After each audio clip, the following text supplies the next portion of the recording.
bunların şu anki tıbbi olarak yapılan bütün müdahalelerde olumsuz sonuçlarını gördüğümüz için tabii tedavi konusunda da şimdi konumuza geleceğiz. Tedavi konusunda da devletimizden özellikle devlet birimlerimizden, devlet yetkililerinden, özellikle Sağlık Bakanlığımızdan şunu istiyoruz. İlaçsız dediğimiz kesinlikle bu kimyasal uyuşturucu kullanımında, bağımlılığında kimyasal kullanıcılara karşı kesinlikle ilaç olmadan, çünkü verdikleri ilacın da kimyasal özelliği, bağımlılık özelliği olduğu için hiçbir faydası görülmediğini artık bütün aileler dahi buna şahit olmuştur.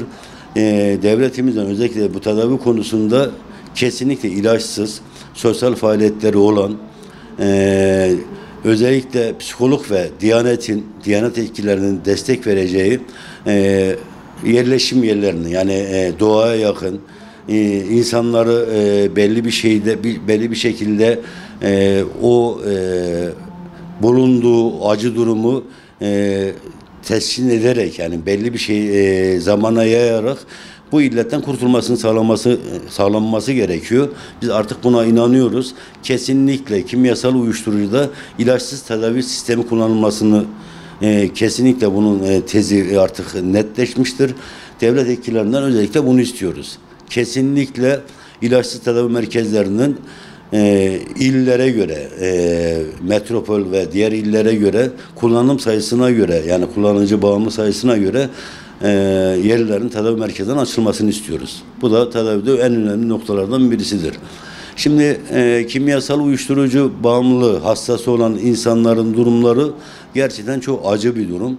Aileleri daha zor bir duruma geçiyorlar. Çünkü evlatları veya eşleri, her kimse bağımlı, o aile tarafından sürekli bir acı içerisinde sürekli günlerini geçiriyorlar. Bunların hem devlet tarafından hem toplum olarak destek olunması gereken bir durumları oluyor.